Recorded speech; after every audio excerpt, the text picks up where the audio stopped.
Karena kan banyak di tengah-tengah masyarakat itu penahanan Hasto ini aneh, sehingga ada yang mengatakan itu sebagai bentuk kriminalisasi.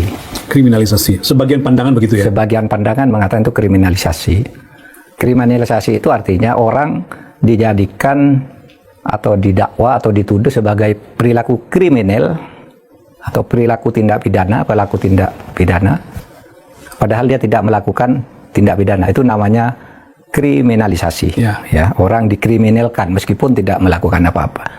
Sebagian orang berpandangan begitu, tapi saya tidak sejauh itu. Tidak sependapat dengan itu? Iya. Yang terjadi menurut Pak Mahfud apa? Saya lebih cenderung melihatnya politisasi. Politisasi hukum? Politisasi hukum. Oke. Ya, politisasi hukum. Karena apa? Karena nuansa politiknya memang ada, meskipun boleh jadi tindakan kriminalnya, yaitu dalam bentuk sangkaan atau dugaan turut serta penyuapan dan dugaan merintangi upaya penegakan hukum, itu sejauh yang saya baca KPK meyakinkan dirinya bahwa itu sudah cukup, sudah benar, dan itu sudah diuji di pra peradilan. Prosesnya panjang dan buktinya sudah terpenuhi. Sehingga mungkin untuk istilah kriminalisasi menurut saya mungkin nanti diuji dulu di proses politik dan proses hukum selanjutnya, apa betul itu kriminalisasi atau tidak. Tapi kesan bahwa penahanan Hasto ini politisasi hukum itu tidak bisa dihindarkan. Kenapa, Pak? Karena begini, Hasto ini kan kasus yang didakwakan sekarang ini atau yang disangkakan sekarang ini kan kasus ini terjadi pada tahun 2020. Seharusnya itu diproses di saat itu, gitu kan? Taruhlah proses turut serta menyuap, misalnya ya, bersama Harun Masihu kepada Wahyu yang pejabat negara. Ya. Itu kan terjadi pada tahun 2019. Wahyu anggota KPU ya? Iya kan? Kemudian ditetapkan sebagai tersangka 2020. Ya.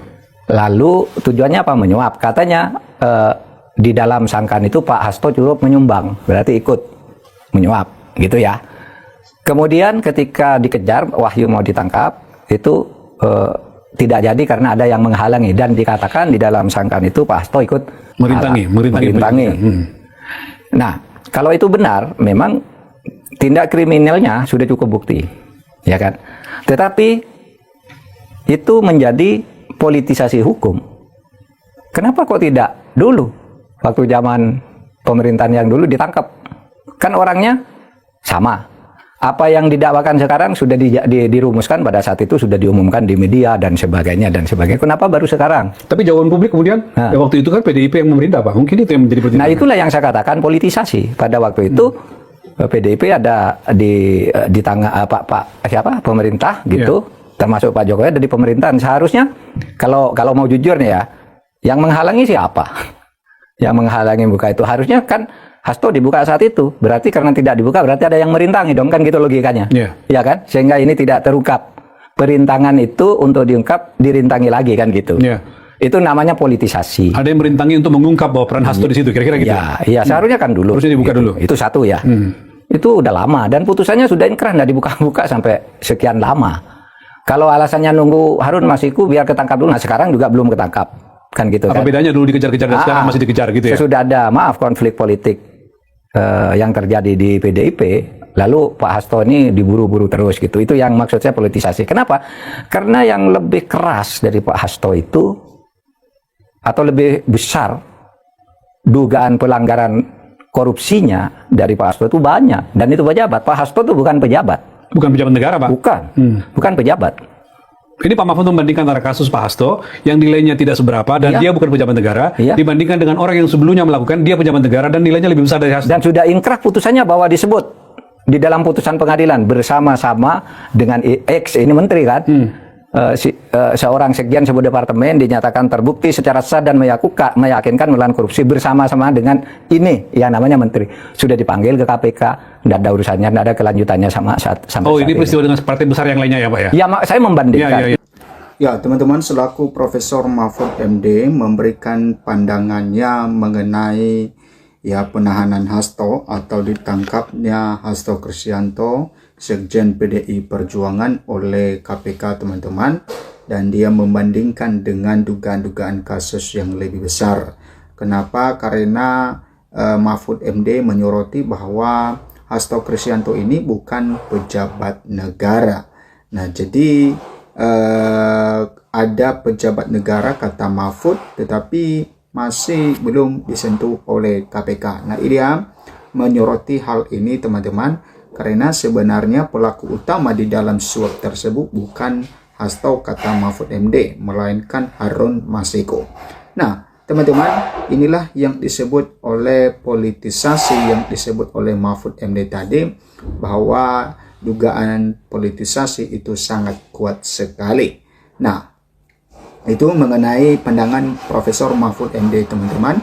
Dia menanggapi ketika KPK melakukan penahanan kepada Sekjen PDI Perjuangan Hasto Kristianto. Oke, kita melihat teman-teman tentang video dari Hasto Kristianto.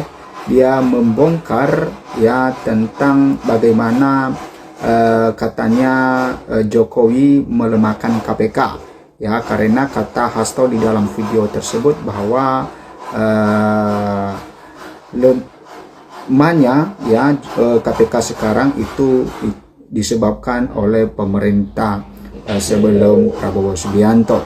Nah, jadi ya Pak Jokowi juga sudah membantah akan hal itu, sudah mengklarifikasi akan hal itu bahwa itu tidak benar, ya, dan dia meminta kepada awak media supaya melihat runtutannya dan sehingga tidak isunya kemana-mana, kata dari Pak Jokowi. Nah, kita tidak tahu nantinya apakah dengan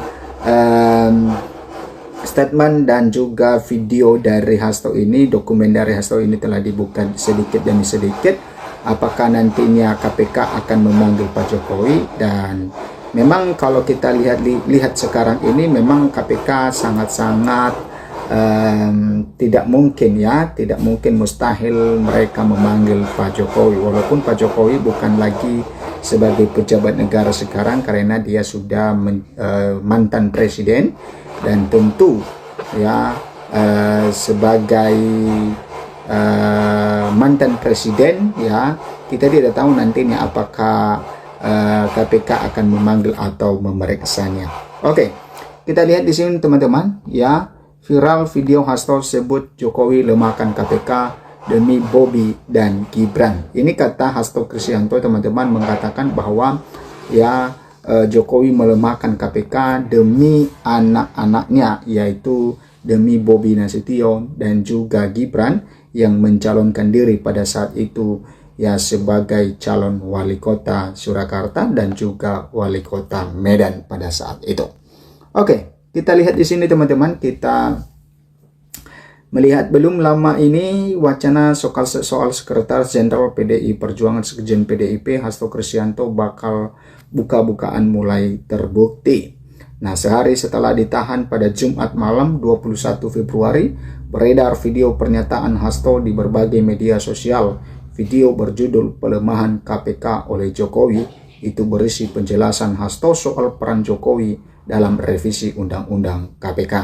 Nah, di dalam video tersebut dijelaskan teman-teman bagaimana peran dari Jokowi dalam revisi Undang-Undang KPK. Oke, kita lanjut bahwa Hasto mengatakan pada 7 Mei 2024, ini berarti masih Pak Jokowi sebagai presiden teman-teman, ya, dia bertemu dengan mantan penyidik KPK Novel Baswedan pada sebuah acara di kampus Universitas Indonesia UI. Kemudian saat itu saya ditanya oleh Mas Novel soal apakah benar PDIP menjadi pelopor revisi Undang-Undang KPK, terang Hasto. Nah, kemudian saat itu dia mengklarifikasi bahwa isu itu tidak benar. Dia meyakinkan Novel soal siapa pioner revisi Undang-Undang KPK. Inilah kalau ada hal-hal buruk oleh Presiden selalu dilimpahkan ke PDIP, katanya. Nah, ini kata dari Hasto ini bahwa inilah kalau ada hal-hal buruk dari Presiden maka selalu dilimpahkan kepada PDIP. Tetapi kalau ada hal-hal yang baik maka ya PDIP tidak diingat di situ ya. yang diingat adalah Pak Jokowi. Oke, sebaliknya jika ada hal-hal positif selalu diambil oleh Jokowi tanpa menyisakan benefit bagi kepentingan PDIP. Kemudian kepada novel, Hasto menjabarkan bahwa PDIP tak pernah berupaya melemahkan KPK. Justru PDIP menjadi partai getol menyuarakan perlawanan terhadap korupsi. Nah, pada video berdurasi 5 menit 24 detik itu, Hasto juga menjabarkan pertemuannya dengan Jokowi di Istana Merdeka. Pertemuan digelar sebelum Gibran Rakabuming Raka dan Bobi Nasution mencalonkan diri menjadi kepala daerah. Nah, kemudian ya Hasto menjabarkan pertemuan itu, teman-teman. Pada pertemuan itu Hasto mempertanyakan bagaimana keseriusan dari Presiden mengusung putra sulung dan menantunya, yaitu Joko Widodo. Nah, Jokowi memberikan pertimbangan kepada Jokowi. Hasto memberikan pertimbangan kepada Jokowi agar membatalkan rencana tersebut, sebab jika keduanya menang, secara otomatis akan menjadi pejabat negara. Dan ini akan sangat rawan terhadap berbagai bentuk gratifikasi suap dan berbagai tindakan korupsi lainnya paparnya. Nah, pada pertemuan selanjutnya itu, Hasto berjumpa dengan salah seorang menteri kepercayaan Jokowi kala itu. Dari sang menteri itu, Hasto mendengar sendiri bahwa Jokowi telah memberikan arahan untuk merevisi Undang-Undang KPK. Merevisi pasal-pasal penting katanya, antara lain pasal mengenai pimpinan KPK tidak otomatis bertindak sebagai penyidik, dan pasal-pasal lain yang membuat penyidik dari unsur independen tak bisa masuk ke KPK. Nah, kemudian Hasto juga menyebut menteri itu mengatakan bahwa butuh dana sekitar 3 juta US dollar untuk menggolkan revisi Undang-Undang KPK. Hasto menduga revisi itu berjalan mulus karena Presiden saat itu punya kepentingan melindungi Gibran dan juga Bobi Nasution. Sejarah mencatat bahwa revisi Undang-Undang KPK ini dilaksanakan sebelum Pilkada serentak, saat Mas Gibran dan Mas Bobi berproses menjadi wali kota. Maka ketika terpilih menjadi wali kota, amanlah dari berbagai persoalan hukum karena KPK sudah dilemahkan katanya. Nah, itu teman-teman ya mengenai video yang viral di media sosial mengenai penjelasan dari Hasto Kristianto mengenai pelemahan KPK. Dan tentu ya kita tahu bagaimana konflik antara PDI Perjuangan dengan Pak Jokowi ya sejak Pilpres kemarin sampai di Pilkada, dan sampai Hasto ini masuk ya di penjara ya, dan juga terus ya ada perlawanan kedua belah pihak, dan ini sesuatu hal yang terus-menerus disaksikan oleh masyarakat. Dan kita tidak tahu nantinya kapan ini bisa selesai perseteruan ini, teman-teman. Dan tentu PDIP tetap kokoh pada pendiriannya. Kita tahu bahwa hanya PDIP lah yang berani berada di oposisi sekarang ini. Semua partai politik berada di bawah naungan dari Bapak Prabowo Subianto. Dan tentu Pak Prabowo Subianto didukung oleh Pak Jokowi. Ya, beberapa kali ya Pak Prabowo juga membela dari Pak Jokowi, dan apalagi Prabowo mengatakan cawe-cawe Jokowi ya, seakan-akan ya Pak Prabowo tentu ya punya kedekatan dengan Pak Jokowi, dan memang mereka dekat dan mereka bersahabat, teman-teman. Sampai jumpa di video berikutnya.